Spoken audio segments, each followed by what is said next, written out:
Abli Sunday morning po mga kapatid dito sa UK at magandang hapon naman sa mga kapatid natin sa Pilipinas. At binabati ko ng Happy Mother's Day ang mga nanay dito sa UK. Nawa po sa araw na ito ay isang tabi muna natin ang ating duty as nanay. Makinig muna tayo ng mabubuting salita ng Panginoon sa pamamagitan ng ating kapatid na si Brother Albert.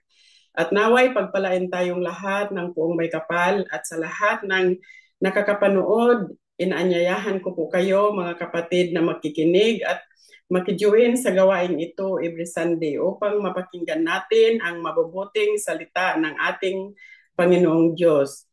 Ngayon po ay sisimulan natin. Inaanyayahan ko si Sister Merle sa opening prayer.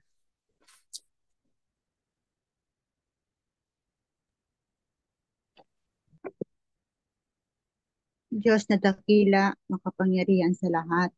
Pinupuri ka namin, Panginoon. Dinadakila at pinasasalamatan, Panginoon. Sa lahat ng iyong mga biyayang pinagkakalob sa amin, sa araw-araw, Panginoon.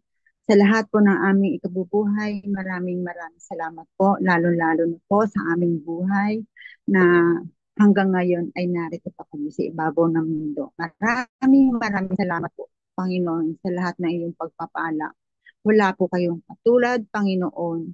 Kaya, Panginoon, kung wala po kayo sa amin, hindi namin kaya itong mag-isa. Kaya kami, Panginoon, ay kami po ay kami po ang ikaw nga po, kayo po ang aming sandigan, Panginoon. Maraming salamat po, Panginoon, sa iyong mga biyayang walang hanggan. Hugasan niyo po kami, Panginoon, ng iyong kabanal-banalang dugo na kami po ay may karapatan na tumawag sa inyo, na humiling sa inyo, Panginoon. At nawa, Panginoon, ang lahat ng aming mga nagawang pagkakamali ay inyo po kami patawarin, Panginoon. Nawa, Panginoon, ay lagi niyo po kaming gagabayan at patnubayan, Panginoon. Dalangin ko po, Panginoon, ang bawat isa sa amin, ang lahat ng mga nakikinig, ang lahat ng miyembro dito, Panginoon, na nawa ay kami ligtas sa lahat ng kapahamakan. Naway, kami po inyong gabayan sa lahat ng aming gagawin, Panginoon. Maging ligtas kami lahat, Panginoon, ang bawat pamilya, ang bawat miyembro, Panginoon. Nawa, Panginoon, na hipuin mo po kami, ang bawat isa sa amin, na lahat kami po ay mag magpupuri sa iyo, Panginoon. Maraming salamat po, Panginoon. At nawa, Panginoon, i-bless niyo rin po, Panginoon, ang lahat ng mga participation dito, ang aming singer, ang aming host, ang aming preacher, Panginoon, at ang lahat ng miyembro nito, Panginoon, ang mga nakikinig, sana silang dako na roon, Panginoon. Nawa, Panginoon, ay biyayaan niyo po sila, Panginoon, at naman po ang hiniling, Panginoon, ay inyo pong igawad sa kanila, Panginoon. At nawa, Panginoon, ah, may marami naman po kaming marinig na inyong mga katotohanan, Panginoon, sa pamamagitan ni Brother Albert, Panginoon, at siya lamang po ang aming inaasahan sa mga nitong gawain. Kaya, Panginoon, pagkalooban niyo po siya ng katalinuhan, Panginoon, na gusto niyong iparating sa amin. Nawa ang bawat isa ay maka-relate sa lahat ng sinasabi, at ito po ang aming maging sandigan sa aming buhay, Panginoon. Nawa, Panginoon, ang lahat ng nakikinig sa inyo ay inyo pong biyaan. In Jesus' name, Amen.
Psalm 1, 1 to 6.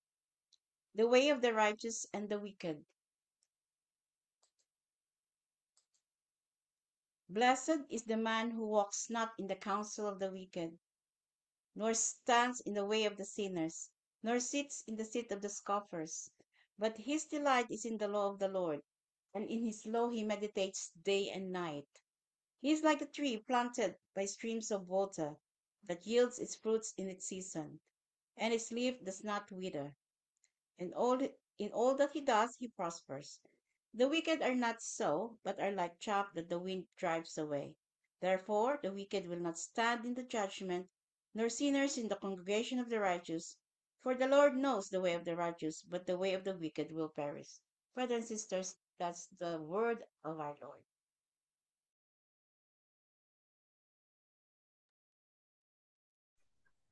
Ngayon naman mga kapatid, mag-uumpisa na tayo sa ating Bible sharing.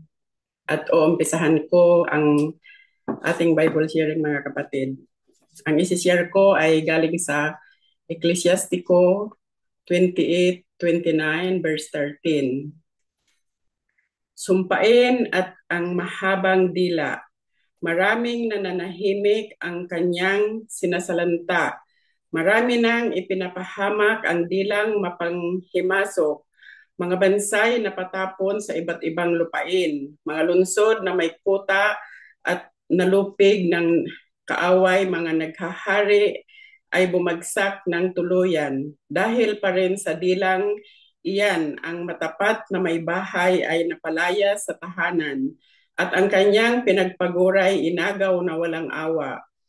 Ang sinumang nakikinig sa chismis ay hindi nagkakamit ng kapahingahan. Ang hampas ng latigo ay nakalatay, ang hagupit ng dila ay nakakabali ng buto. Mas marami na ang namamatay sa talas ng dila, kaya napahamak sa atin sa talim ng espada. Mapalad ang taong dito'y nakaiwas, sa kalupitan nito'y lubhang nakaligtas. Mapalad ang taong hindi nito nagapos at hindi nagpasan ng pamatok nito. Ang pamatok nito'y santigas ng bakal at ang tinikalay mabigat na tanso. Ang kamatayang iginagawad nito'y kakilakilabot, higit na malupit kaysa libingan. Walang magawa ang dilang malupit sa mga tunay na banal at hindi sila masusunog ng apoy nito. Ngunit ang mga tumatalikod sa Panginoon ay mahuhulog sa kapangyarihan niya. Matutupok sila magpakailanman sa kanyang mga ningas na di mapapawi. Ang malupit na dila ay sa salakay na parang leon, parang malupit na leopardo na lalapa sa kanila. Amen. Ngayon naman ay aking tatawagin ang aking apo na si Alicia. Alicia Vera Rose. Siya po ay magsisharing din.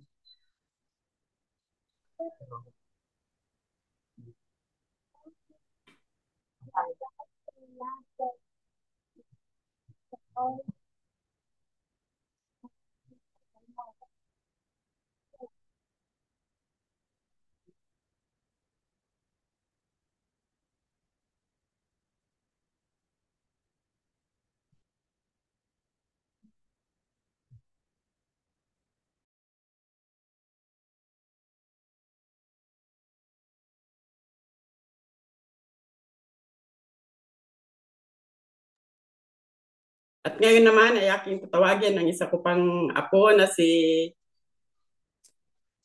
Simon Clyde Yuan. Wala kayong taon. Lakasan ninyo.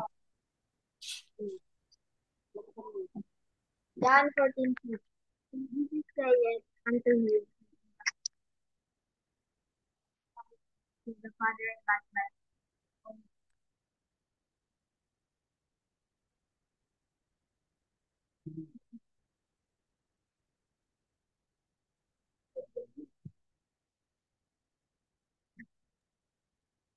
Ngayon naman, ang isa ko pang apo na si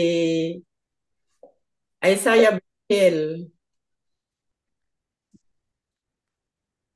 John 1:12. But as many as receive him, to them gave he power to become the sons of God, even to them that believe on his name.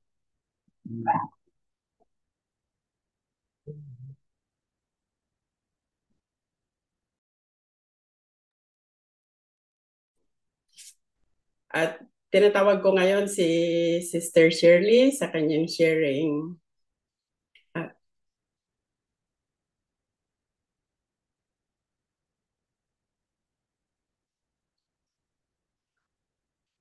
Or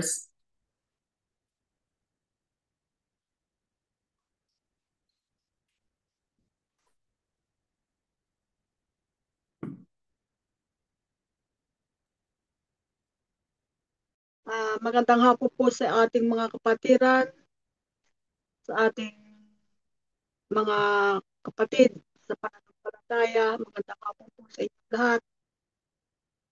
Magandang tanghali po dito sa atin sa UK, sa mga nanonood, sa mga nakikinig. Have a blessed day for you sa inyo lahat. Ang akin pong talagang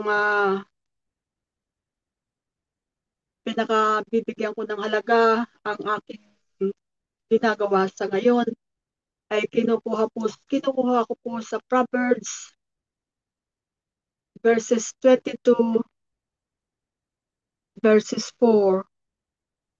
Ang pagkatakot kay Yahweh at ang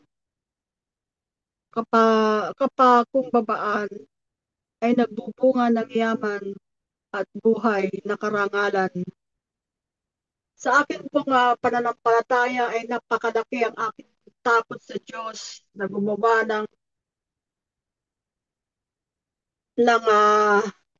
ng pagkakamali at lagi kong iniisip ang kababaan ng buhay ko dahil dito ako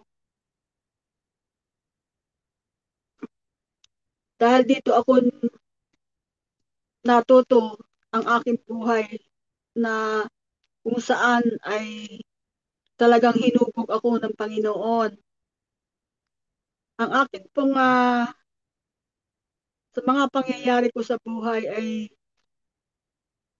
nalalaman ko kung ako ay nagkakaroon ng pagkakamali sa ating Diyos at higit sa lahat ang buhay na ito ay nagkakaroon ng magandang liwanag, kapayapaan at nang dahil sa aking pagkatakot sa Diyos ay naroon ang aking mataas na papuri ang aking binabalik sa ating Diyos. Ang aking pong nararanasan sa buhay na ito, ako po'y nagbubunga ng magandang yaman, hindi yaman sa salapi, kundi sa yaman sa ating Diyos na ang pinagkakaloob niya ay ang buhay na walang hanggan. Hindi ko na kailangan ng yaman sa kasalukuyang takbo ng aking buhay. Basta't ako'y kumain at may mga sapat na pangangailangan sa buhay, hindi ko na hinihiling na ako yumaman pa dahil Ang lahat ng iyon ay nakamtam ko ng dahil sa takot ko sa Diyos at dahil ipinagkaloob na sa akin ng Panginoon ang lahat ng iyon. Ako po ay hindi ko naman ipinagmamalaki at nakikilala mo ang isang tao kung bakit ang buhay ay nakikilala na ikaw ay may karangalan, na ibig sabihin ay nakikilala ang iyong pagkatao kung ikaw ay makikisama sa mga taong walang pananampalataya. Naroroon ang mga salitang mapapakinggan mo na walang spiritual na pagpapakumbaba at ang nais lang nila ang magmalaki. Kaya ako'y taos-pusong nagpapasalamat dahil ako ay ang pagkatakot ko kay Yahweh at ang pagkapakumbabaan ay nagbubunga ng yaman, buhay at karangalan. Obey the Lord, be humble, and you will get riches, honor, and a long life. Kaya ang aking dalangin lagi sa ating Panginoon ay bigyan ako ng mahabang buhay upang ang lahat ng ginagawa kong ito ay maipagpatuloy ko. Marami pong salamat at nawa ay pagpalain tayo ng Diyos in Jesus' name. Amen. Ngayon naman ay aking tinatawag si Sister Mirley.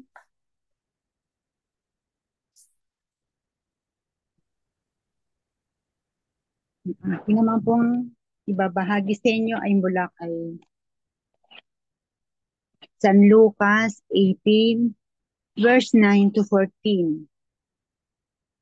Sinabi rin niya ang talinghagang ito sa mga taong matuwid ang tingin sa sarili at hinahamak naman ang iba. May dalawang lalaking pumasok sa templo upang manalangin.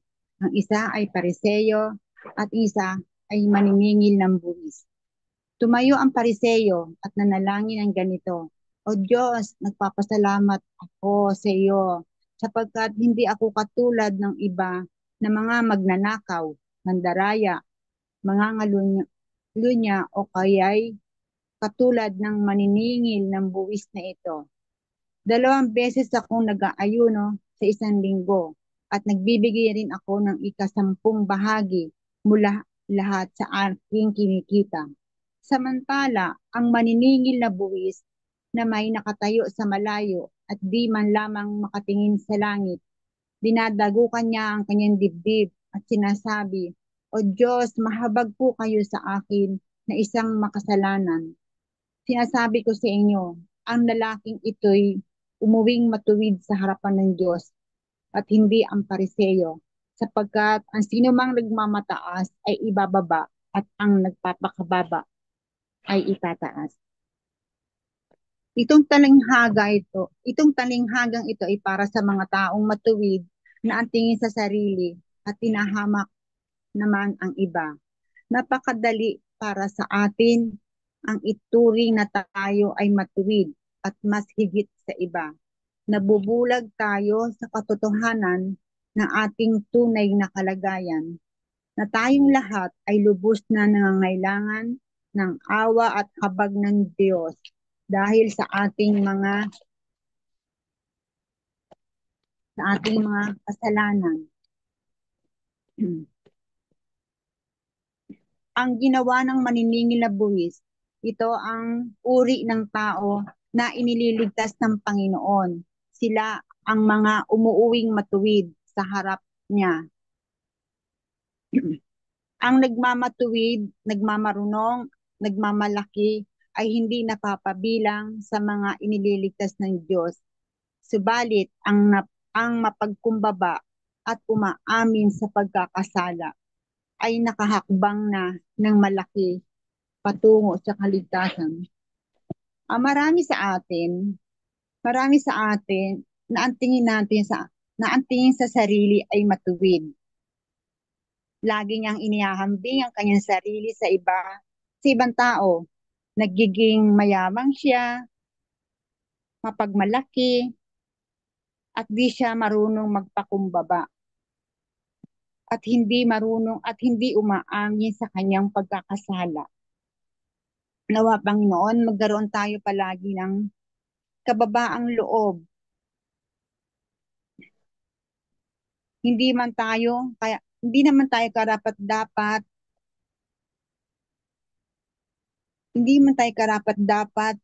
gawa ng ating kasalanan. Nagtitiwala pa rin tayo sa kanyang walang hanggang awa at pagmamahal. Nawa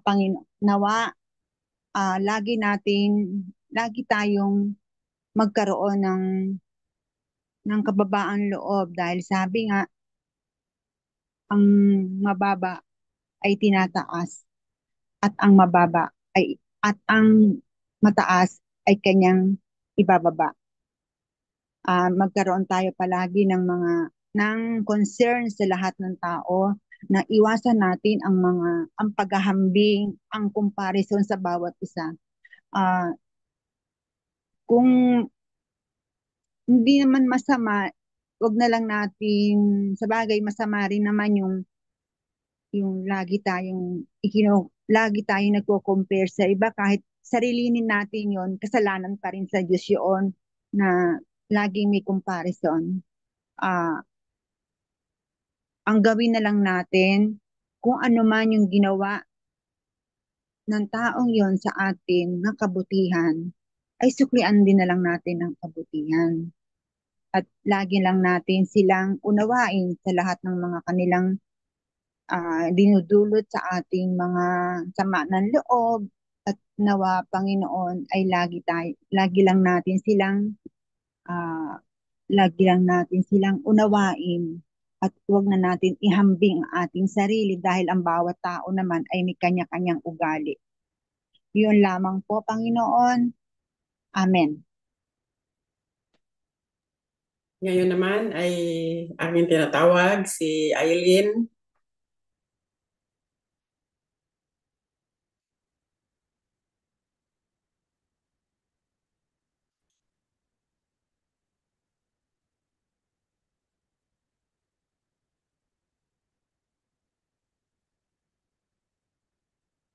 Aileen?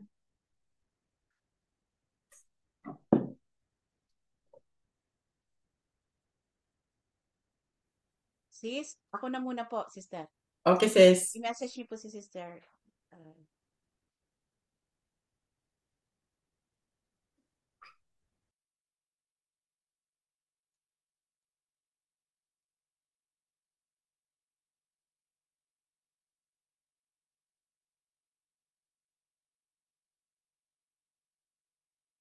Magandang umaga po dito sa Pilipinas. Magandang hapon po.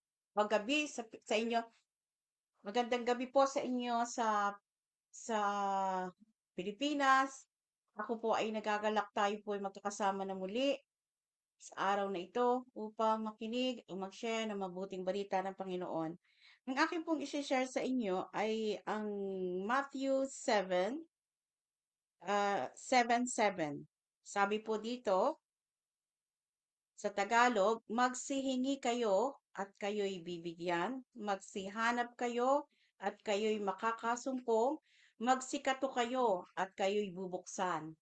Napakaganda po nitong verse na ito. Ibig pong sabihin nito ay humingi tayo kasi po ang Panginoon po ay napaka-generous. Magbibigay po ang Panginoon. Siya po ay, basta alam niyang makakabuti sa atin, ay kanyang ibibigay. Hindi po lahat ng hinihingi natin ay binibigay ng Panginoon kasi alam po ng Diyos na kung ito'y makakabuti sa atin o makakasama sa atin. So, ang kailangan lang po natin ay humingi sa Kanya kasi gusto po ng Panginoon na tayo sa Kanya nagre-rely dahil alam natin na siya magpo-provide.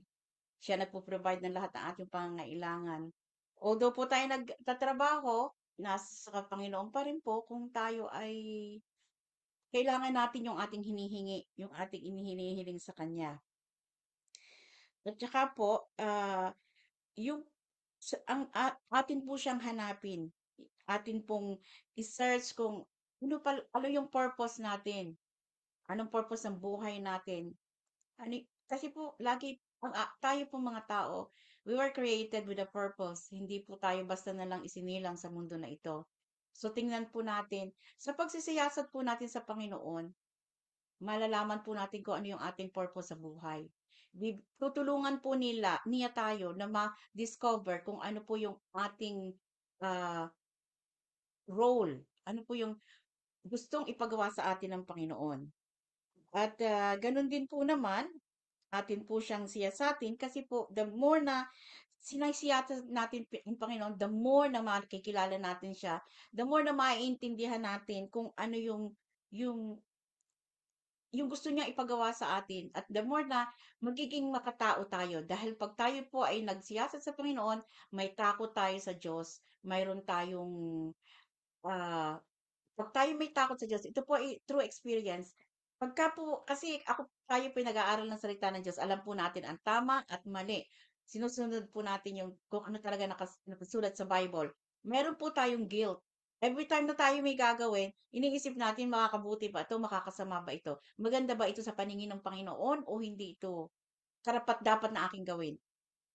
Minsan po hindi na, sa pagiging tao, hindi po natin naiwasan na tayo ay nagkakasala pero through experience malalaman po niyo, talagang sising-sisi po kayo. Bakit ko ba ito nagawa? Alam kong ito yung mali, hindi ito kalugod-lugod sa Diyos. So, pag tayo po ay patuloy na naghanap sa Panginoon, patuloy na makakumatok sa kanyang pinto, patuloy na umasa sa kanyang mga biyaya, tayo po yung papalapit na po sa tamang daan. Yung po, ang ating pupuntahan po, tinuturuan na po tayo niya, ginagabayan niya tayo na pumunta o gawin yung mga bagay na kalugod-lugod sa kanya. Tsaka po yung pagkatok sa kanya, malalaman po natin na the, the more na tayo magdasal through prayers, hanapin siya through prayers, humingi ng kanyang pangailangan, marirealize po natin na kasama natin lagi ang Panginoon. Na ang Panginoon ay lagi nandyan para gabayan ka. Patnubayan ka, yung po kung po, matagal po kang nag-search sa kanya. Matagal po ako bago ako mapapunta sa sitwasyong ganito. Maraming pinagdaanan ng aking pamilya, hindi lamang po ako. Yung pong trabaho ko ngayon, since 2020 ko po yun request. Ngayon ko lang po na-granted yun. And I don't mind po. I have to wait kasi alam kong God knows what is better for me.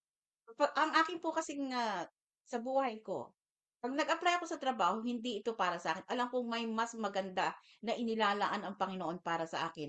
Ang kailangan lang po natin ay mag-wait, magkaroon ng faith sa Kanya, at gawin, at yung pong ating mga naririnig, gawin, sundin. At the end of the day po, alam po natin na tayo ay palapit sa Kanya, hindi tayo palago sa Kanya.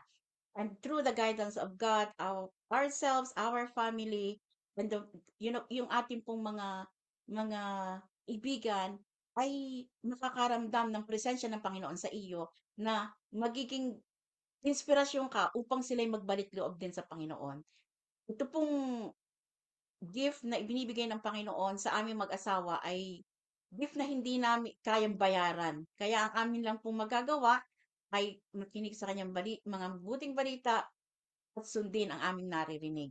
Yan lang po at maraming maraming salamat po sa inyong lahat. May God bless us all. Magandang araw po sa inyo mga kapatid. Ang aking pong ibabahagi sa inyo ay sa Isaiah chapter 12, verses 4 to 5. Ito po sinasabi, at sa araw na iyo ay inyong sasabihin, magpasalamat kayo sa Panginoon, kayo magsitawag sa kanyang pangalan. Ipahayag ninyo ang kanyang mga gawa sa mga bayan. Sabihin ninyo na ang kanyang pangalan ay marangal.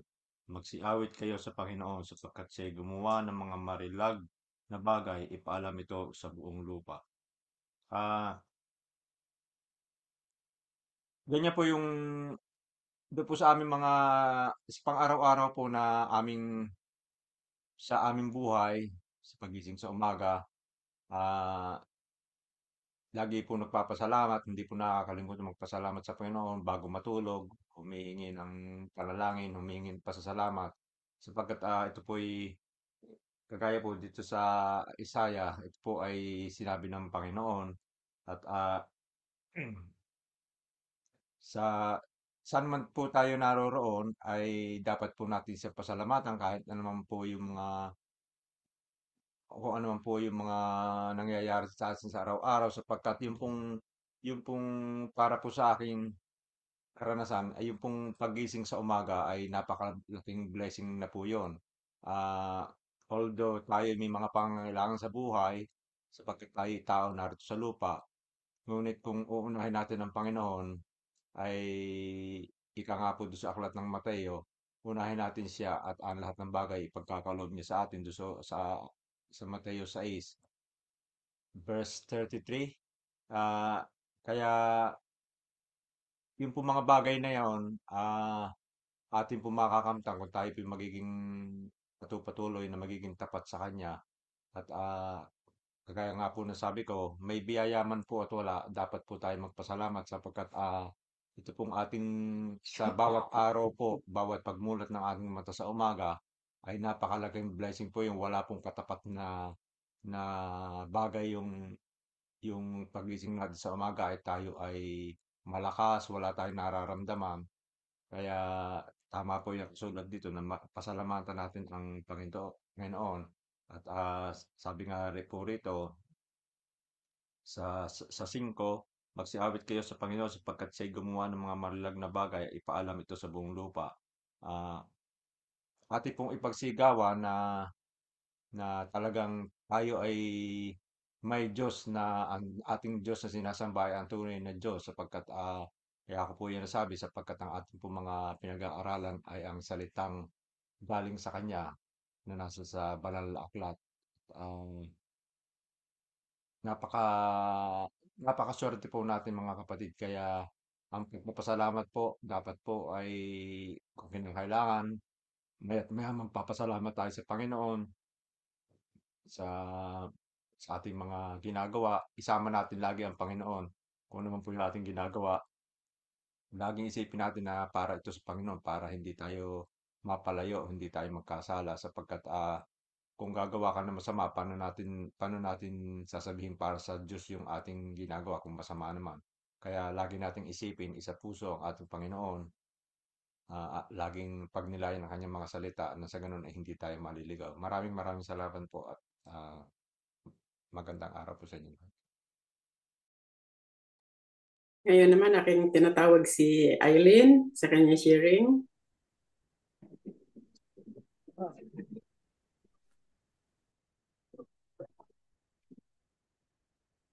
Yung isi-share ko po ngayon is mula sa Book of Psalm, chapter 37, verse 4. God will give you the desires of your heart when the time is right. He hears you. He hears your prayers. You just have to be patient and trust Him. So, meron pong tatlong answer si Lord sa atin. Yes, no, and wait. So, pag humingi po tayo kay Lord, minsan, ibibigay niya yun kaagad. Pag alam niyang tama para sa atin. Minsan naman, He will say no. Hindi natin yung matatanggap kasi alam niyang hindi yun makakabuti para sa atin. Minsan naman, we have to wait patiently kasi there is a blessing sa paghihintay. So, kailangan lang po natin maghintay kasi inihahanda yun ni Lord. Inihahanda niya yung mas pinaka-the best para sa atin.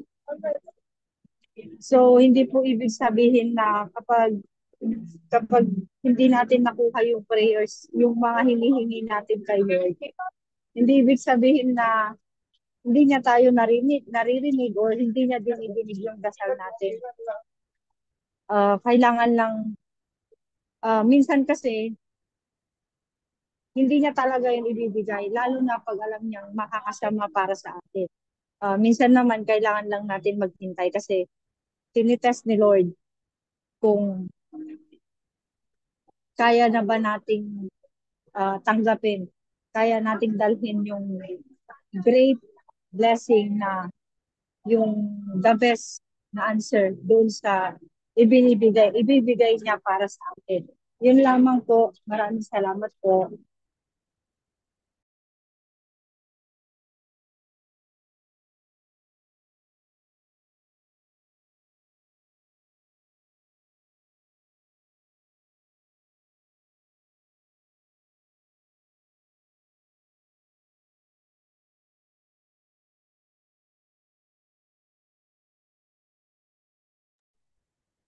Ngayon naman ay ating tinatawag si Brother Albert sa kanyang mabubuting salita ng Panginoon.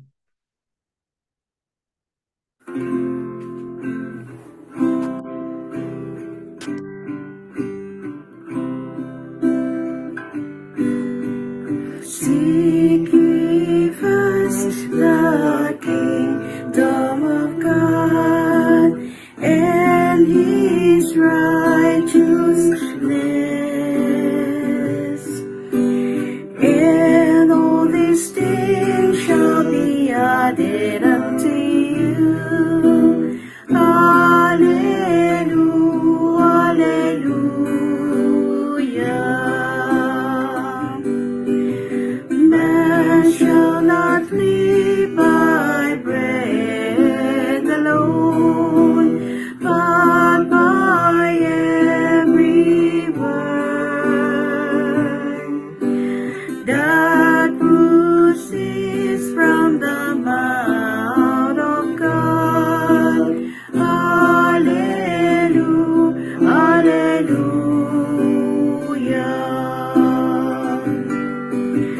Ask and it shall be given unto you. Seek and ye shall find. Knock and the door shall be open unto you. Hallelujah, hallelujah.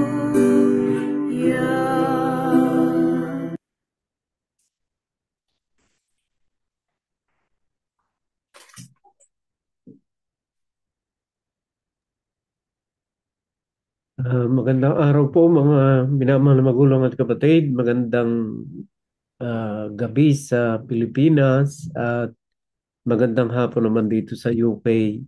Actually po mga minamahal na magulang at kapatid, ako'y labis na natutuwa sa inyong mga sharing sapagkat nakikita ko rito yung kapangyarihan ng salita ng Diyos sa ating laging pakikinig ng kanyang mga banal na salita.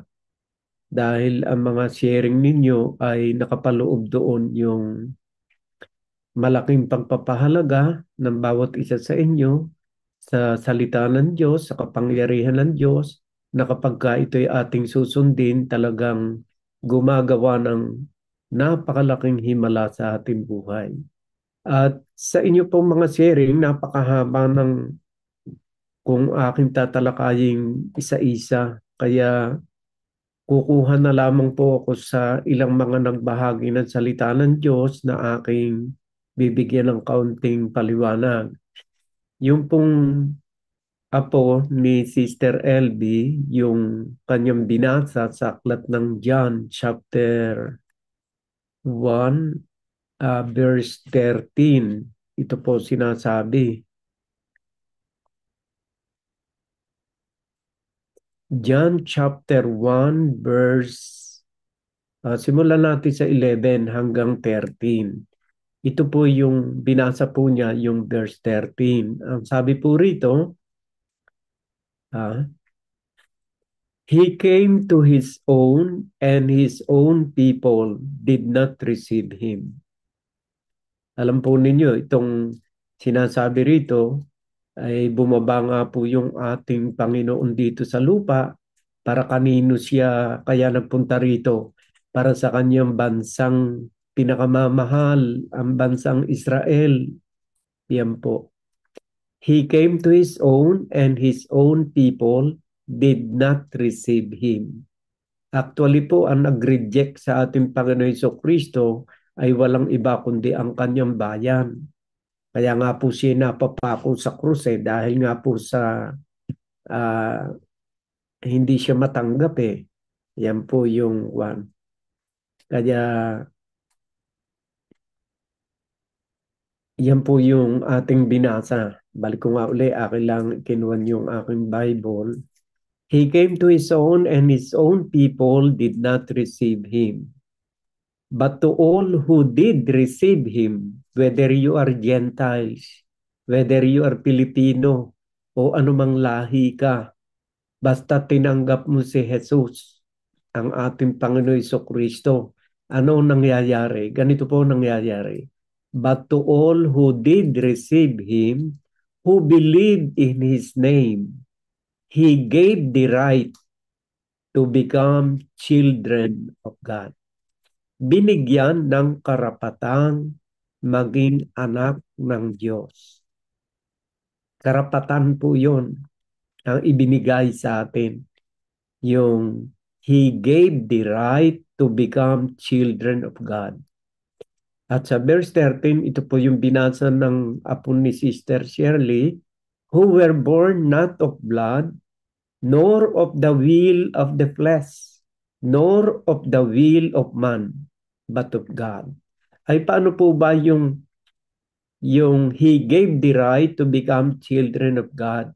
Kung sabihin nga po yun ng iba, yun ng born again Christian. Yung pong pagiging born again Christian is the process. Proseso po yon para ikaw ay maging Kristiyano. Ang talaga pong tawag sa mga unang mananampalataya noong unang panahon ay Christian. Hindi po naman tinawag yung mga naunang Kristiyano na born again. Hindi po.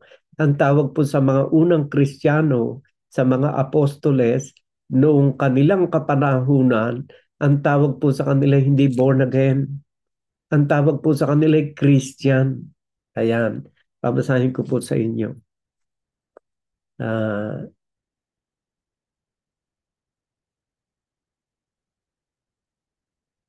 Ang sabi po rito sa Aklat ng Gawa, chapter 11, verse 26. Dito po nagsimulang tinawag na Kristiyanong tao, ang mga apostoles. Ang sabi po ay ganito, and when he had found him, he brought him to Antioch. For a whole year, they met with the church and taught a great many people, and in Antioch, the disciples were first called Christian. Diyan po unang-unang tinawag ang mga apostoles na Kristiyano sa Antioquia. Antioquia nga ba ang pronoun? Antioquia. Diyan po tinawag ang unang mga Kristiyano. Ngayon, paano magiging isang Kristiyano? Kailangan po tayong dumaan sa proseso ng pagiging born again, na muli tayong isilang. Paano naman tayo isisilang? Ay tayo matanda na. Ay tayo ba kailangan pumasok ulit? Yan po ang tanong ni Nicodemo na aking tinalakay noong nakakaraan sa inyo sa aklat po ng Juan chapter 3. Ilagay natin sa verse 3. Simulan natin sa 1 para talagang maganda istorya kung paano maging born again. Now, there was a man of the Pharisees named Nicodemus. Si Nicodemus po isang Pharisee. Pariseyo po ito. Nag-aral po ito. Edukado ito. A ruler of the Jews. May katungkulan siya, ruler of the Jews. Siya ay merong mataas na katungkulan. This man came to Jesus by night and said to him, Rabbi, we know that you are teacher, came from God. For no one can do this sign that you do unless God is with you. Alam po ninyo ito si Nicodemo, isang gabi pumunta siya kay Jesus para magtanong. Bakit po gabi? Ay kasi po naiwas siya sa mata ng mga tao. Kasi po isa siyang pariseyo. Ngayon ipupunta siya kay Jesus. Magiging kapansin-pansin siya ng mga tao. Kaya gabi ang punta ni Nicodemo. Ngayon sa verse 3,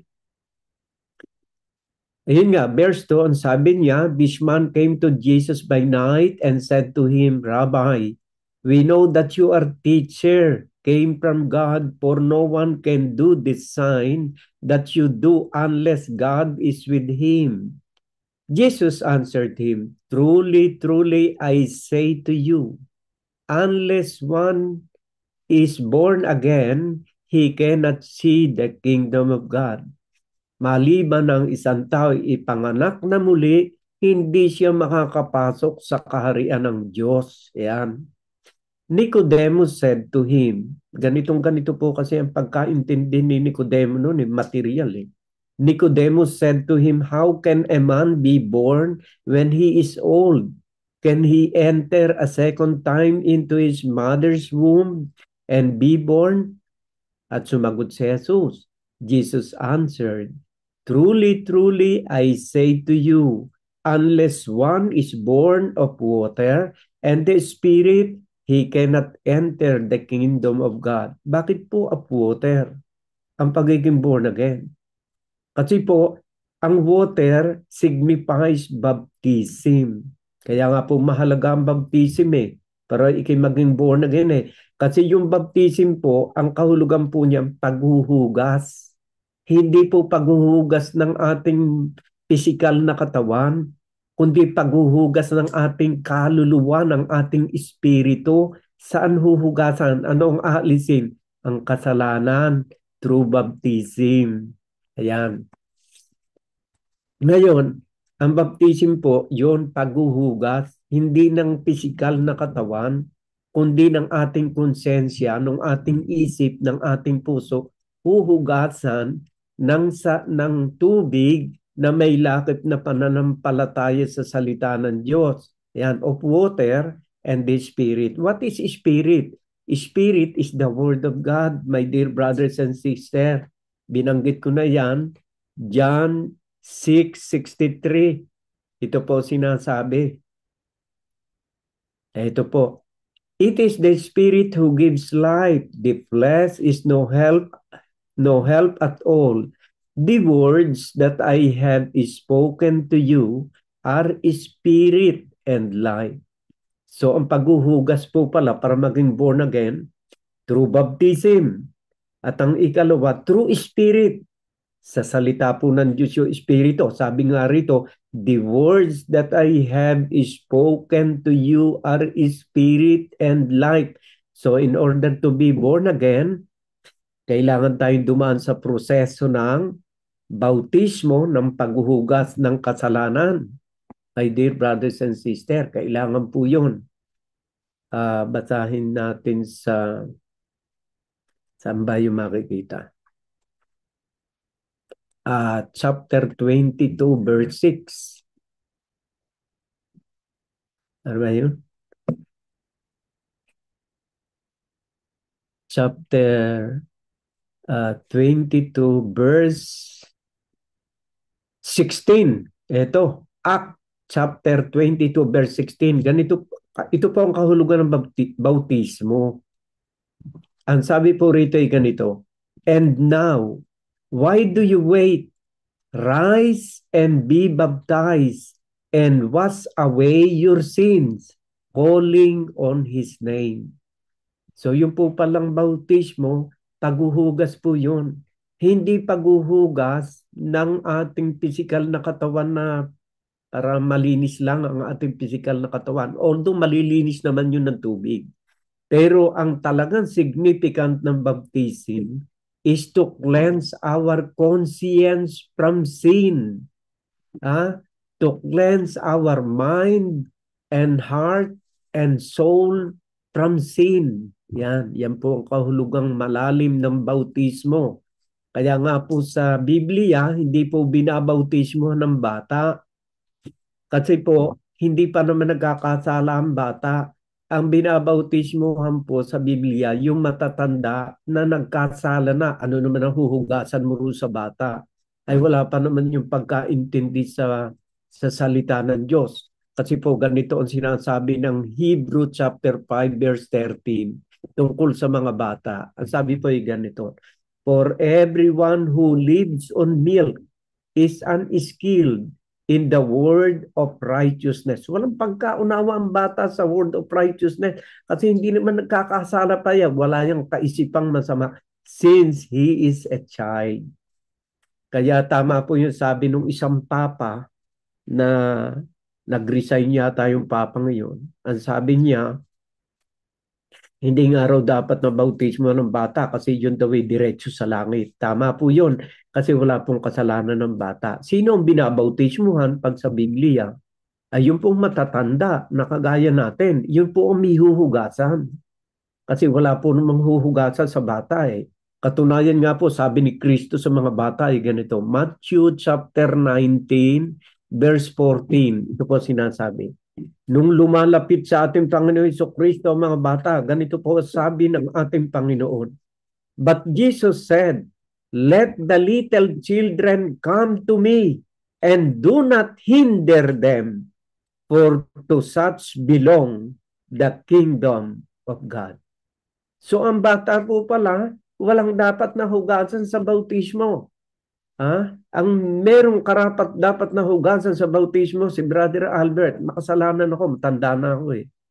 Tayong lahat na may edad ng nakakaalam na ng mga mabutit, masama at nagkakasala, yan po ang subject for baptism to cleanse all our guilt and sin according to the Bible. Hindi po according sa akin. At ang baptism po ay nakapagliligtas. Kaya nga lang, merong mga pilosopo, bakit niya yung nakapakong dalawang alagad, dalawang magnanakaw yung isa hindi na binautismuhan, ay isinama ng Panginoong Jesucristo sa paraiso. Yun po ay isang special na okasyon. Kasi pareho na po silang malapit na mamatay. Alangan naman sabihin ng ating Panginoon Jesucristo, bumaba ka rin sa krus at ikay magpabinyag muna. Hindi na po pwede yun. Kaya nga po yung nakapakong yun, ginarantiyahan na ng ating Panginoon Jesucristo na isasama kita sa paraiso. Kasi wala nang way para magbaptize. Pero tayo po, na nandito tayo sa Iglesia ng Diyos, sa Church of God, nangangailangan po tayo ng bautismo. At tayo po ay dapat dumaan sa bautismo. Kaya nga po hindi pa natin matanggap yung banal na espiritu. Palagay ko pag tayo ng bautismohan, magiging malinaw sa atin ang salita ng Diyos. Bakit po? Basahin po natin sa Aklat ng Gawa, chapter 2, verse 38. Ganito po kasi ang resulta ng bautismo eh. And Peter said to them, repent, magsisi, and be baptized every one of you in the name of Jesus Christ for the forgiveness of your sins, and you will receive the gift of the Holy Spirit. Pagka po nabautismohan kayo ng tamang bautismo sapagkat inaralan kayo ng salita ng Diyos, tatanggapin ninyo ang regalo ng banal na Espiritu Santo at ang salita ng Diyos ay magiging malinaw sa inyong kaisipan at sa inyong puso. Utos po kasi ng ating Panginoon ang bautismo. Basahin po natin sa Aklat ng Mateo chapter 28 verse 19 and 20. Ang sabi po ay ganito. Go therefore and make disciples of all nations, baptizing them in the name of the Father and of the Son and of the Holy Spirit. Yan po, inutusan ng mga apostoles na bautismuhan. Gumawa ng mga alagad, bautismuhan sila sa pangalan ng Ama ng Anak at ng Banal na Espiritu. At pagkatapos noon, teaching them to observe. Turuan sila na sundin lahat. Turuan sila na sundin lahat. Teaching them to observe all that I have commanded you. Ano po ba ang kanyang mga kautusan? Yung pong ating pinag-aaralang yan, kautusan. Kahit yung pananalangin, may utos siya. Kahit yung way ng ating paglakad, may utos siya. Sa ating pagsasalita, may utos siya. Yun nga po ang binasa ni Sister Elby kanina tungkol sa ating bibig, sa ating dila. May utos ang Diyos.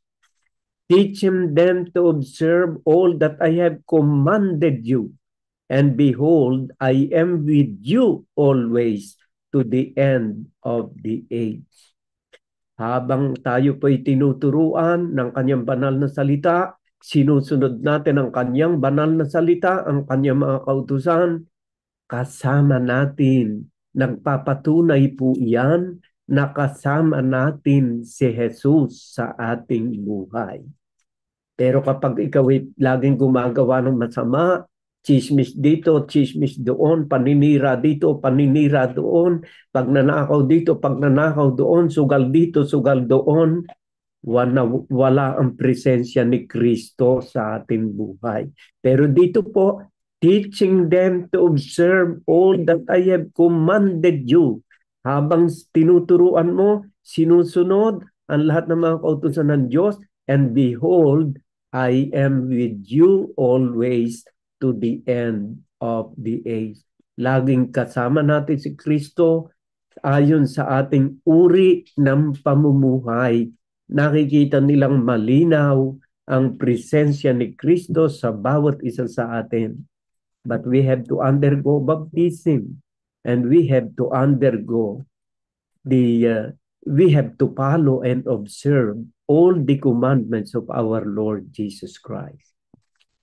So my dear brothers and sisters, wag po ninyong pag-alinlanganan ng salita ng Diyos. Ang Diyos po nagsasalita rito. Hindi po ako. Sino naman ako na mag-uutos sa inyo magbautismo? O tayo po ay susunod lang sa mga itinag-uutos. Wala akong kapangyarihan. Ang kapangyarihan po ay nasa salita ng Diyos, my dear brothers and sisters. Ang salita po ng Diyos ay mapanghahawakan, authentic. Ano ang tawag sa Tagalog sa authentic ang salita ng Diyos? Mapanghahawakan po ang salita ng Diyos. Totoo po ang salita ng Diyos. Wala pong paltos ang salita ng Diyos. Para po patunayan ko sa inyo na walang paltos ang salita ng Diyos para panaligan ninyo.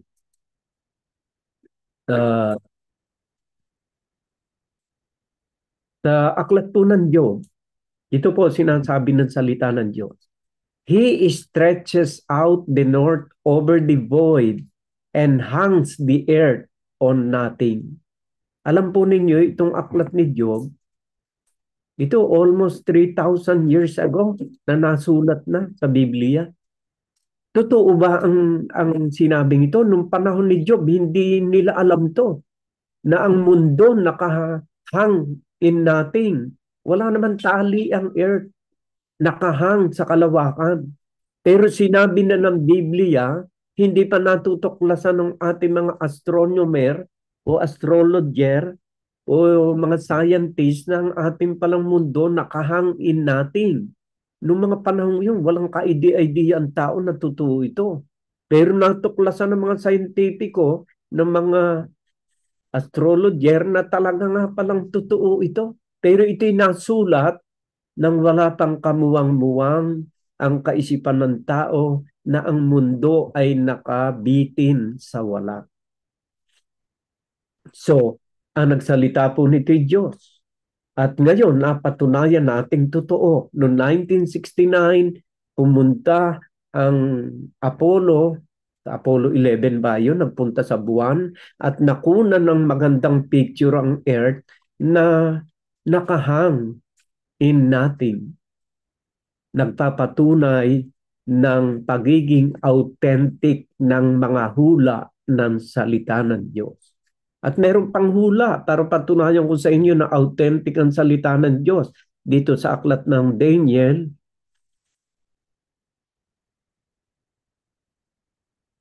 ito, ano ba yun?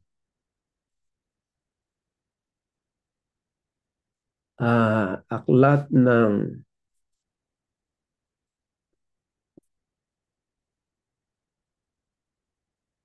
tambay.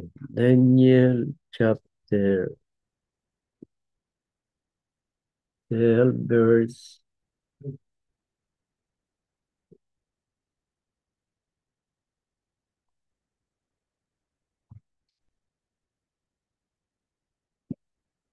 pero ito po,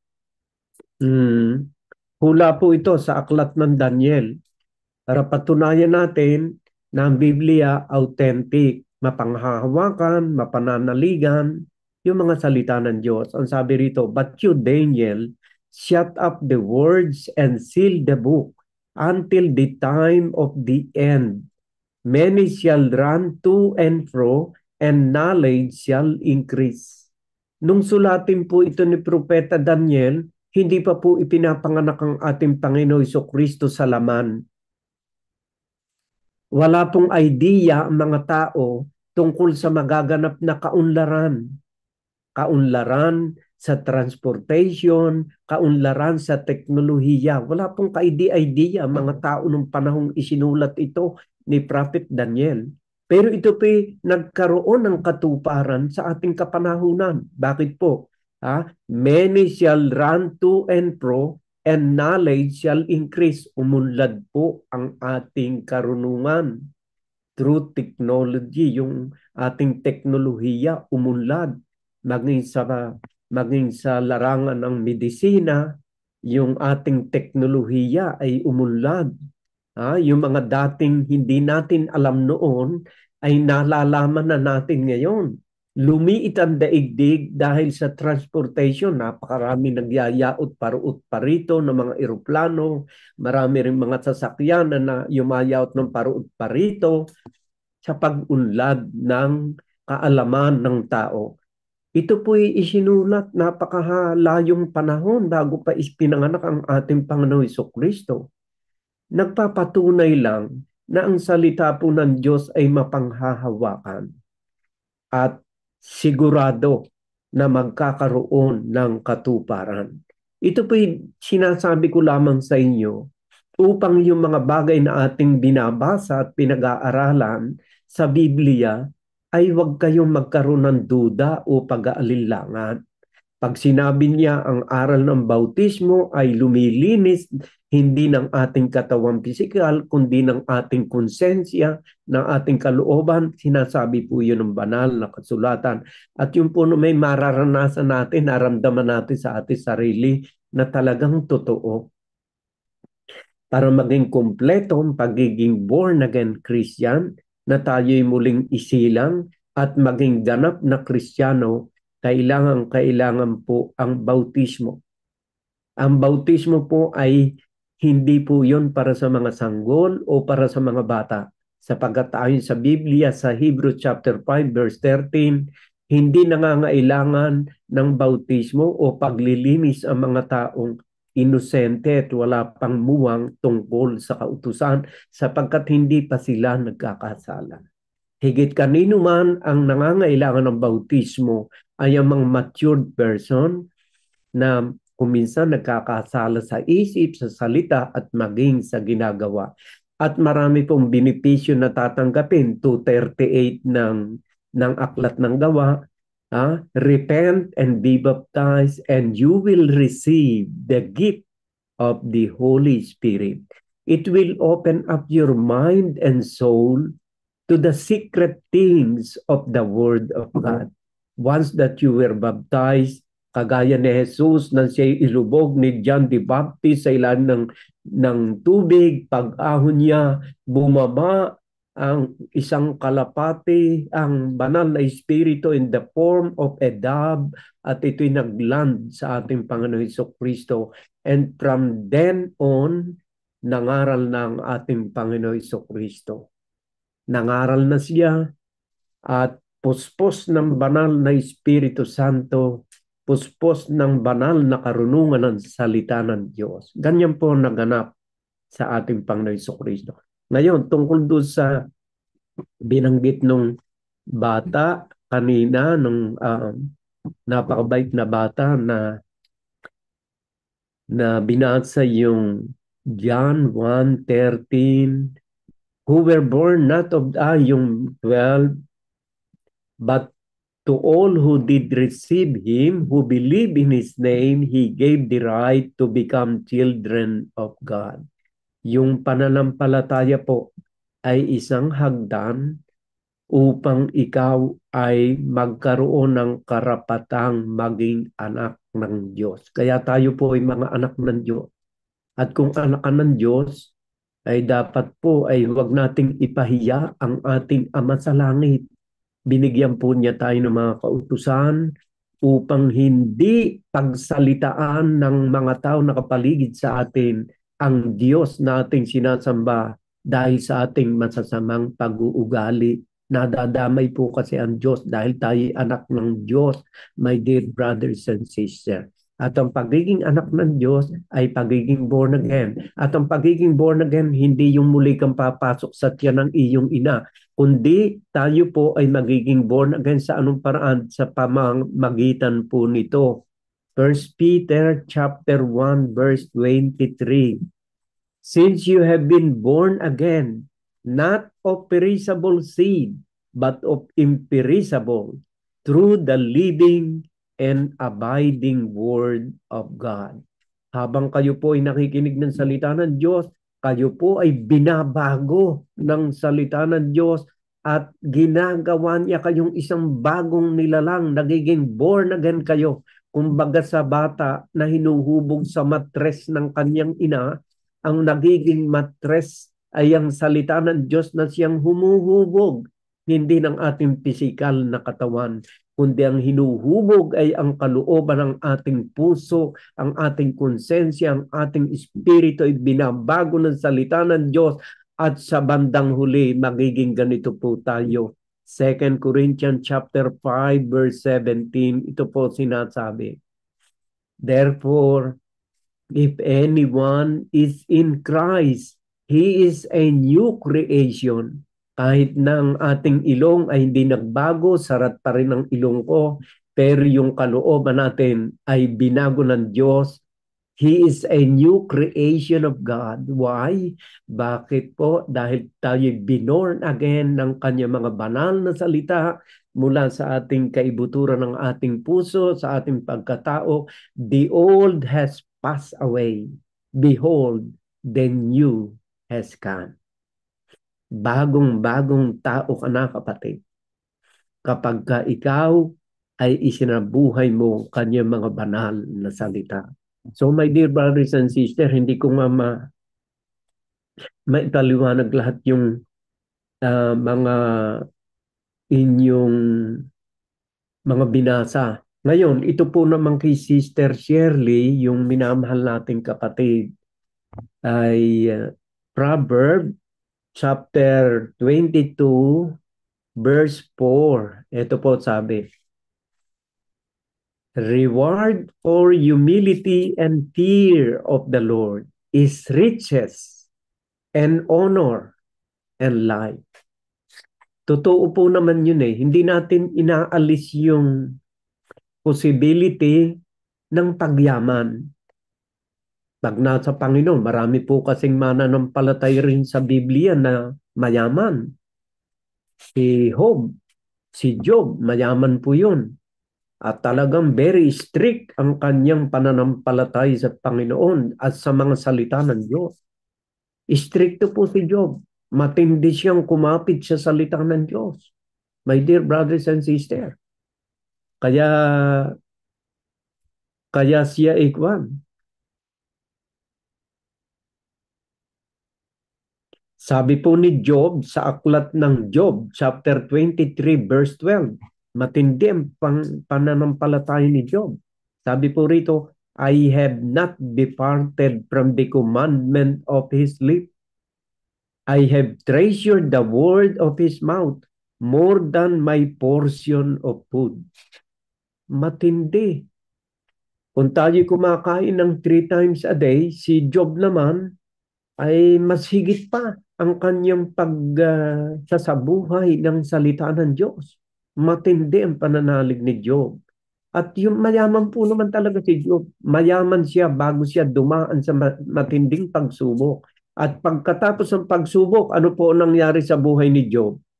Ganito po kasi yan nangyari sa buhay ni Job noong dumaan ng pagsubok. Pagkatapos na mapagtagumpayan niya ang pagsubok, ano nangyari? Ganito po, and the Lord restored the fortune of Job when he had prayed for his friend, and the Lord gave Job twice as much as he had before. Ayan. Then came to him all his brothers and sisters, and all who had known him before, and ate bread with him in his house, and they show him sympathy and comforted him for all the evil that the Lord had brought upon him. And each of them gave him a piece of money and a ring of gold. And the Lord blessed the latter day of Job more than his beginning. And he gave 14,000 sheep, 6,000 camels, 1,000 yoke of oxen, and 1,000 female donkeys. He had also 7 sons and 3 daughters, and he called the name of his first daughter Hemima, and the name of the second Kesia, and the name of the third Keren Hapuk. And in all the land there were no women so beautiful as Job's daughter. And his father gave them an inheritance among their brothers. And after this Job lived 140 years, and so his sons and his sons' sons 4 generations. And Job died an old man and full of days. Hindi natin inaalis ang posibilidad sa pagyaman. Pero ano po bang kayamanan ang sinasabi ng salita ng Diyos? My dear brothers and sisters, dito po dapat tayo yumaman. Sa aklat ng James chapter 2 verse 5, ito po sinasabi. Ito po dapat na yumaman sa isang Kristiyano. Ang iba kasi nangangarap, puro pera ang kayamanan. Hindi po. Ganito po sinasabi. Kaya tama yung sabi ni Sister Shirley kanina na siya may contentment sa kanya kung anong mayroon siya. Ito po ang sabi sa aklat ng James chapter 2 verse 5. Ito po ang pagyaman na gusto ng Diyos. Listen, my beloved brothers, has not God chosen those who are poor in the world to be rich in faith? Tayo po'y dapat dito yumaman sa pananampalataya and heirs of the kingdom which He has promised to those who love Him. Ang Biblia po ang sinasabing dapat na tayo yumaman ay sa pananampalataya sa Kanya. At ano pa pong kayamanan ng binabanggit ng Biblia? Basahin po natin sa aklat ng 1 Timothy chapter 6 verse 1 Timothy chapter 6 verse 17.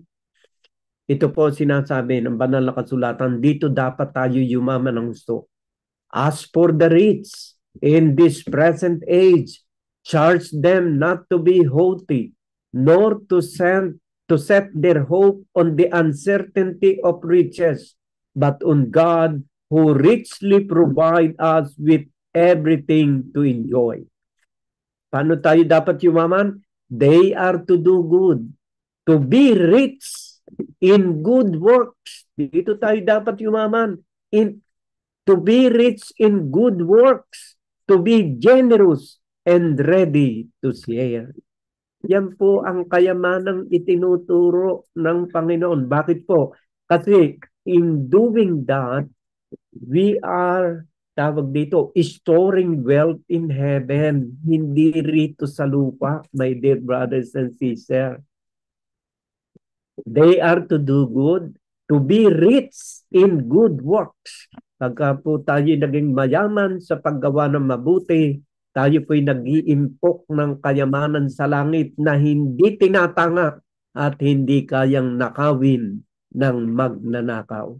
So ang katuruan po ng Biblia ng pagyaman ay maging mayaman tayo sa pananampalataya sa Diyos, maging mayaman tayo sa paggawa ng mabuti sa ating kapwa, aanihin natin sa kabila ang kayamanang ating ilimpo, my dear brothers and sisters.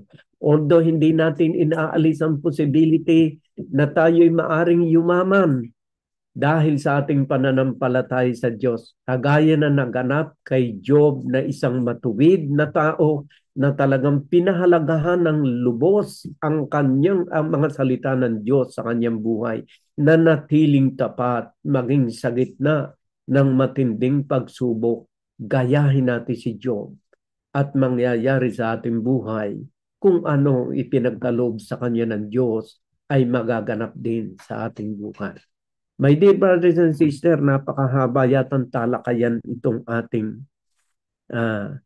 pero tama ang sabi ni Sister Shirley, we must always be contented of what we have. Kasi meron pong hindi magandang impact pagka tayo po hindi naging kontento. Sabi po sa aklat ng 1 Timothy chapter 6 verse 6, but godliness with contentment is great gain.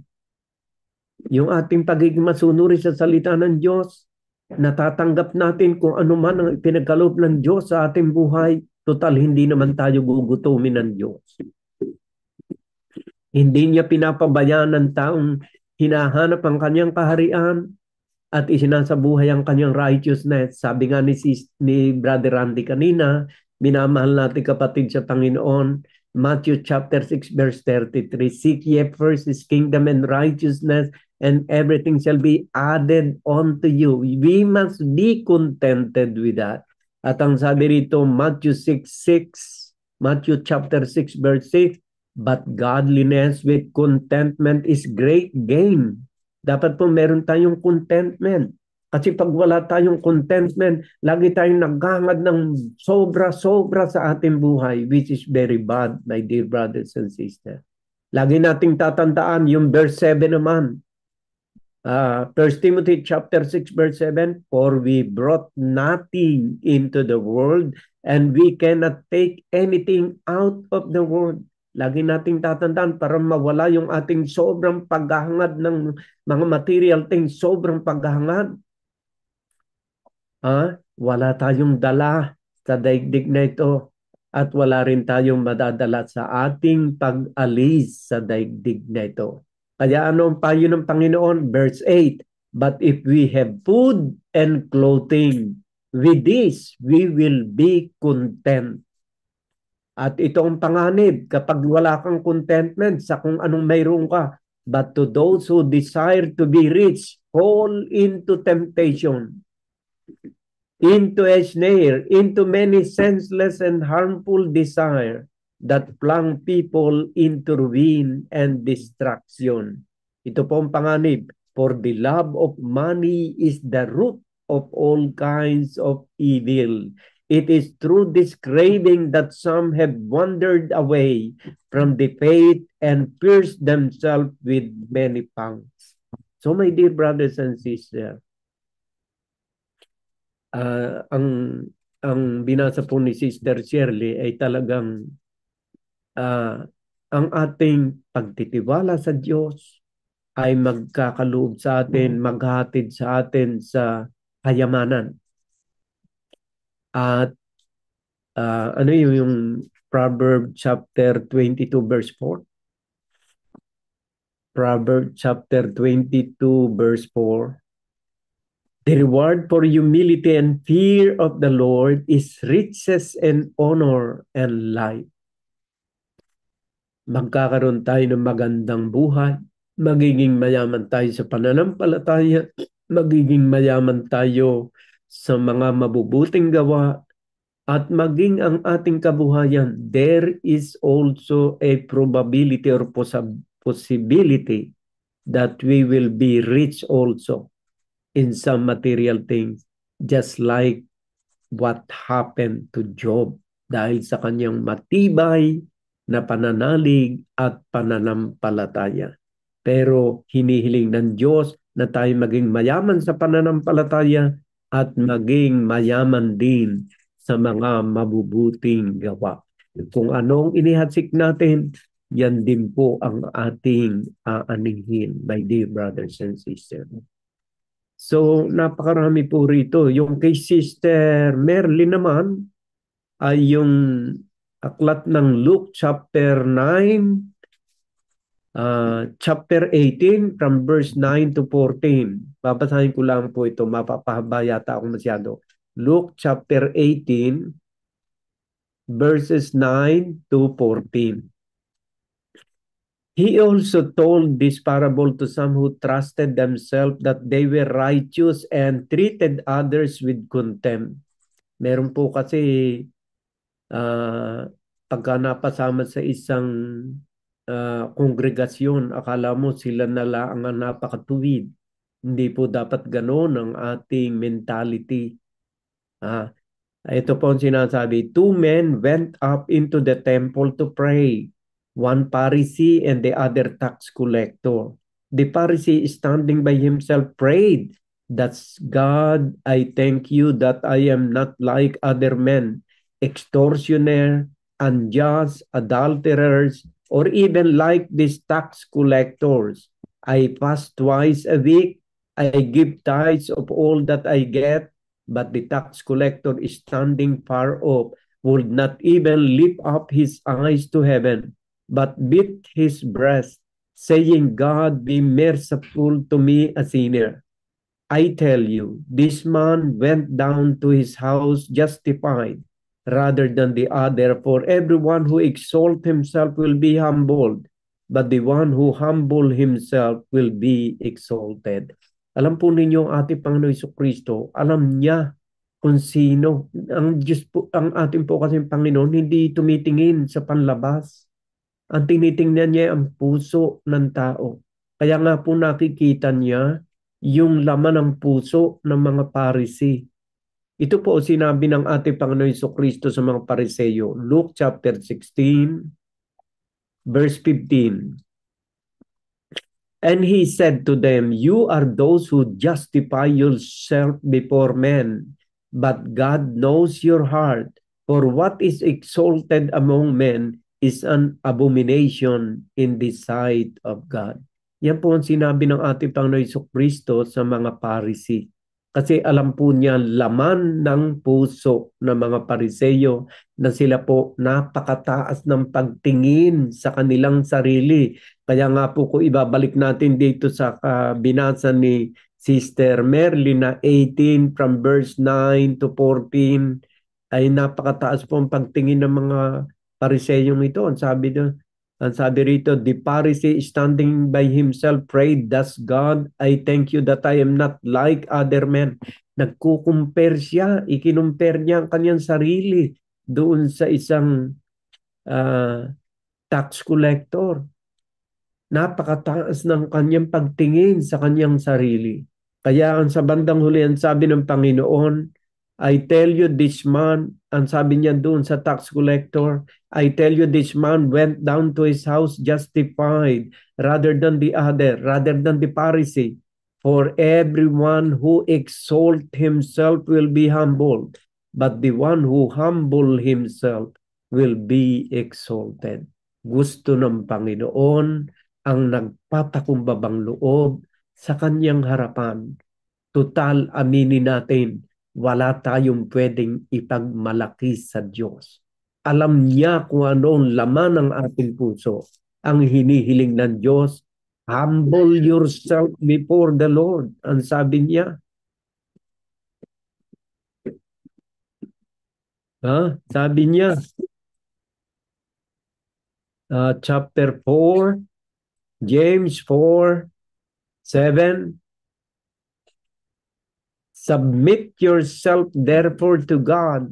Resist the devil and he will flee from you. And verse 10, humble yourself before the Lord and he will exalt you. Matuto tayong makinig sa mga salita ng Diyos na sinasabi, humble yourself before the Lord. Maging mapagpakumbabang puso tayo. Huwag tayo maging palalo at maging mapaghusga sa ating kapwa.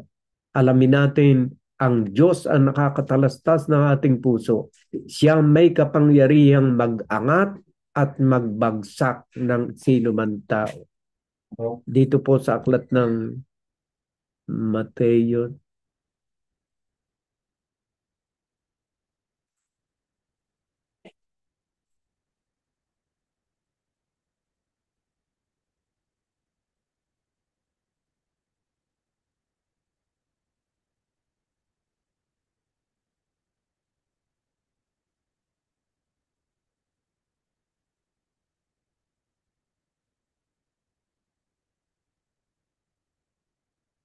At sabi po rito sa 2 Corinthians chapter 10 verse 17, let the one who boast in the Lord. For it is not the one who commend himself who is approved, but the one whom the Lord commends. Wala po tayong karapatang iangat ang ating sarili.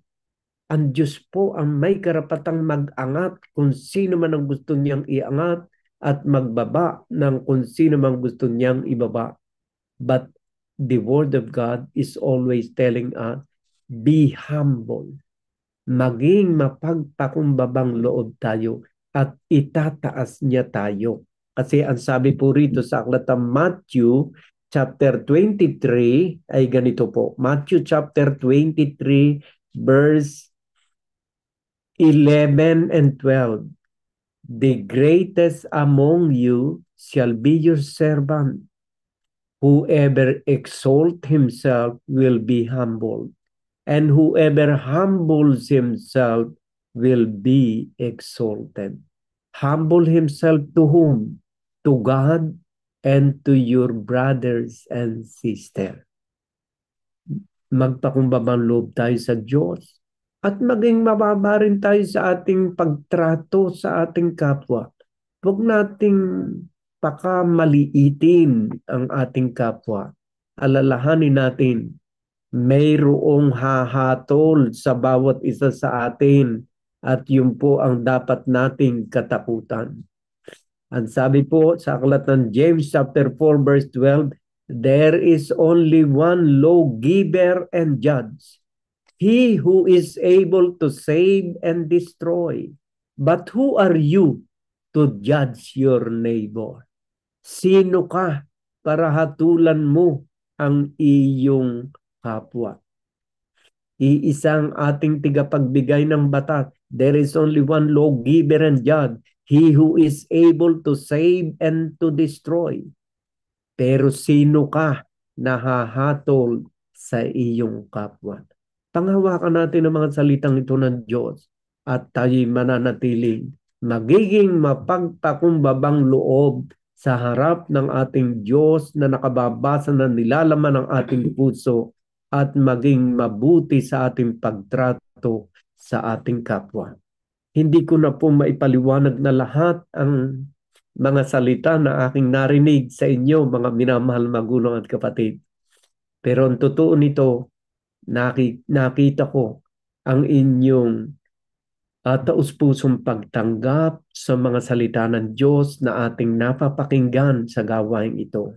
Dalangin ko na tayo'y patuloy na mamuhay, na maisabuhay ang mga salitang ito ng Diyos at magkaroon ng isang bagong buhay na kawangis ng ating Panginoong Hesukristo. May the love and grace from our Father in heaven and from our Lord Jesus Christ be upon us all. Amen.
long to bring. My life was an offering. Take me higher. Draw me deeper. I'll give all to be with you.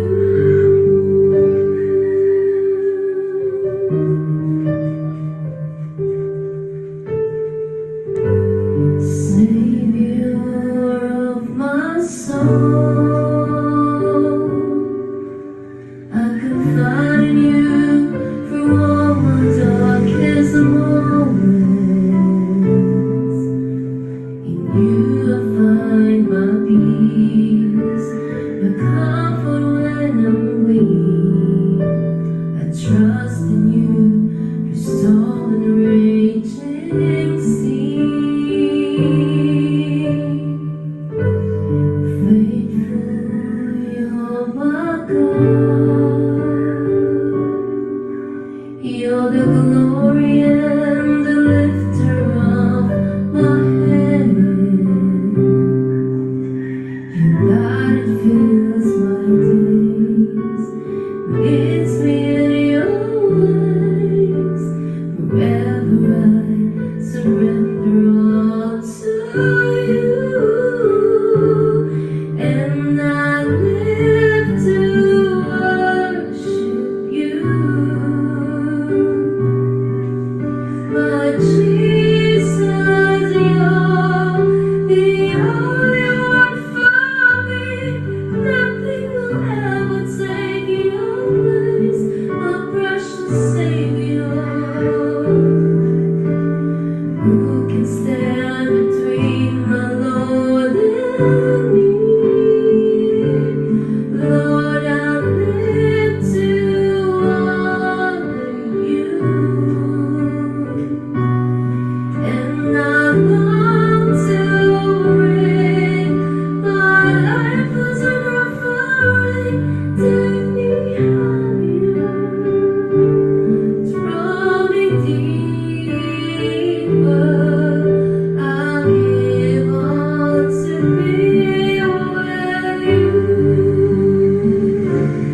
Take me higher, draw me deeper. I'll give all to be with you.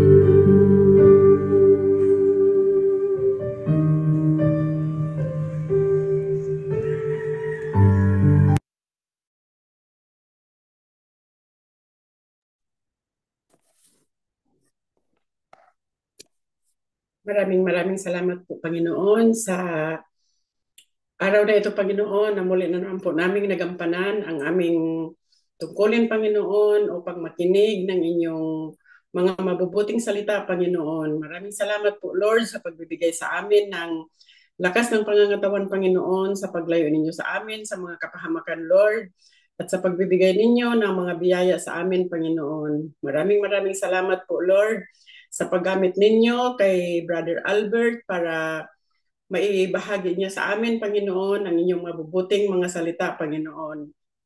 At kami po, Panginoon, ay taus-pusong tinatanggap, Panginoon, at isinapuso namin, Panginoon, ang lahat ng aming napapakinggan, Panginoon. Maraming salamat din po, Lord, sa pagbibigay ninyo sa amin ng mga kaalaman, Panginoon, upang mapag-aralan naming mabuti ang inyong mga banal na salita, Lord. Itinataas ko po sa inyo, Panginoon, ang lahat ng may partisipasyon sa gawain ito, Panginoon. Naway gabayan niyo po kami, Panginoon, palagi, Lord. Ilayo niyo po kami sa kapahamakan, Lord. At lagi niyo po kaming i-guide, Panginoon, sa pang-araw-araw na aming mga gawain, Panginoon. Lalo na, Lord, si Brother Albert, na siya ang nangunguna sa amin, Panginoon, sa pagbibigay ng inyong mga banal na salita, Panginoon. Naway gabayan niyo sila, Panginoon, at proteksyonan, Lord, kasama ang kanyang may bahay, Panginoon, at ang kanilang buong pamilya, Lord. Naway bigyan niyo po sila lagi ng lakas ng pangangatawan, Panginoon, at magandang buhay, Panginoon, na ibibigay niyo sa kanila, Panginoon. Ganon din po, Lord, itinataas ko rin po sa inyo si Sister Shirley, Panginoon, na sa kasalukuyan ay iba ang panlasa niya sa kanyang katawan, Lord. Naway hipuin niyo po siya, Panginoon, ng inyong makapangyarihang kamay, Lord. Pagalingin niyo po siya, Lord, kung ano man po, Lord, ang kanyang mga karamdaman, Lord. Naway lubos-lubos po, Panginoon, na gumaling siya, Panginoon, matanggal po sana ang kanyang mga nararamdaman sa ngayon, Panginoon. At i-guide niyo po siya lagi, Panginoon. Lagi niyo rin po siyang proteksyonan, Lord. Lagi niyong liwanagan ang kanyang daan, Panginoon, at ang kanyang mga desisyon sa buhay, Panginoon. Lagi niyo po siyang samahan, Panginoon, sa lahat ng bagay, Lord. Pati na po, Lord, ang kanyang buong pamilya, Lord. Maraming salamat din po, Lord, sa pagbibigay ninyo sa amin, Panginoon, kaming lahat dito na nakikinig ng inyong mga mabubuting salita, Panginoon. Naway bigyan niyo po kami, Panginoon, ng mahabang buhay, Panginoon, at palaging malusog na pangangatawan, Lord. At naway magampanan po namin, Panginoon, ang lahat ng aming tungkulin, Panginoon. Masunod namin, Panginoon, ang inyong kagustuhan, Lord. Lord, itinataas ko po sa inyo, Panginoon, ang lahat ng aming mga kapatid, Panginoon, ang sa lahat ng mga nakikinig, Panginoon, dito sa gawain ito, Lord. Ang lahat ng mga kapatid namin sa Pilipinas, Lord, na sila Sister Merle, sila Sister Joy, sila Sister Amor, at ang kanilang buong pamilya, Lord, naway gabayan at proteksyonan niyo rin po silang lahat, Panginoon. Ang mga pamilya namin lahat, Panginoon, naway lagi niyo kaming bigyan ng magandang kalusugan, Lord. Itinataas ko rin po sa inyo, Panginoon, ang buong bansa namin, Panginoon, naway maging maayos na, Panginoon. I-guide niyo po, Panginoon, ang mga namumuno sa aming bansa, Lord, na magkasundo-sundo po, Panginoon, ang lahat ng mga nasa gobyerno, Panginoon. At ganun din po, Lord, naway ilayo niyo rin po sa kapahamakan ng aming bansa, Panginoon. Itinataas ko rin po sa inyo, Panginoon, ang lahat ng may mga karamdaman sa oras na ito, Panginoon, at ang lahat ng mga taong nagugutom, Panginoon, lalo na, Lord, ang mga walang kakayahang makapaghanap buhay para sa kanilang mga sarili, Lord. Kami po, Lord, ay nagpapasalamat, Lord, dahil mayroon na kayong mga ginagamit na mga vlogger ngayon, Panginoon, na nakakarating na sa mga bundok-bundok upang magbigay ng ayuda, Panginoon, sa mga nangangailangan, Lord. Maraming salamat po, Lord, at naway gabayan niyo rin po kami, Panginoon, sa aming mga trabaho, Lord, upang makatulong din po kami sa aming mga kapatid na mga nangangailangan, Lord. Lord, itinataas ko rin po sa inyo, Panginoon, ang lahat ng nasalanta ng malakas na lindol, Panginoon. Naway kayo na po ang bahala, Lord, sa lahat ng mga tao na nasalanta, Panginoon. Naway iligtas niyo po sila, Panginoon, sa mga sakuna, Panginoon. Naway makasurvive po lahat, Panginoon. Ang mga nakaligtas, Panginoon, naway magampanan ng buong pagamutan, Panginoon, ang kanilang mga pangangailangan, Lord. Maraming salamat po, Lord. Hanggang sa muli, Panginoon, naway hanggang sa isang linggo, Panginoon, ay muli po kaming magkasama-sama, Panginoon, at mabuo po namin, Panginoon, na kaming mga magkakapatid dito sa Church of God in Christ Jesus, Panginoon.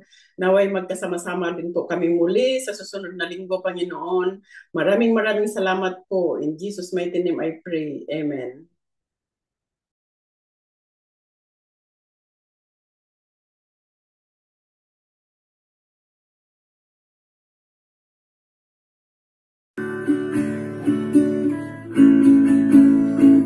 I come before you today, and there's just one thing that I want to say.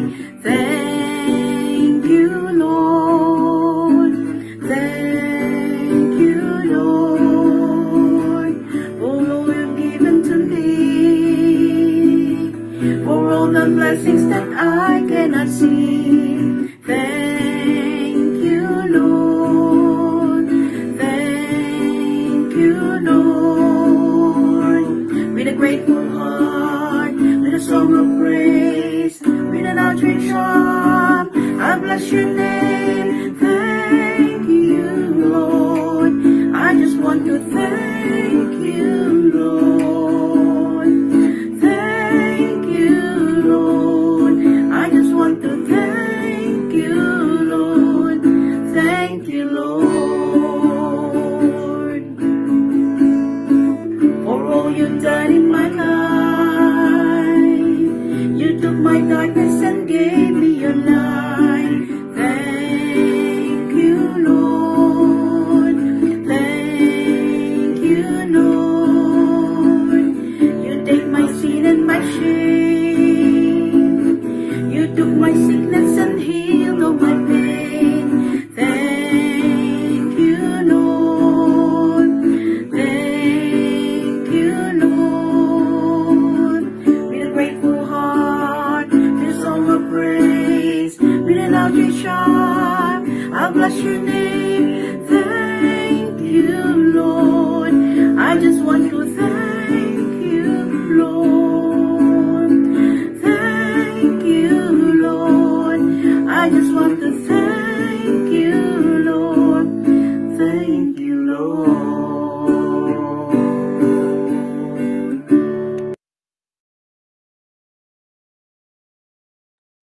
Maraming salamat po sa ating lahat mga kapatid. Naway hanggang sa susunod na linggo ay muli tayong magkasama-sama at makinig na naman tayo ulit ng magagandang balita sa ating Panginoon. Maraming salamat po Panginoon. Maraming salamat po sa mga kapatid. Have a blessed Sunday sa lahat at Happy Mother's Day ulit sa mga mothers dito sa UK. Maraming salamat po hanggang sa susunod na linggo.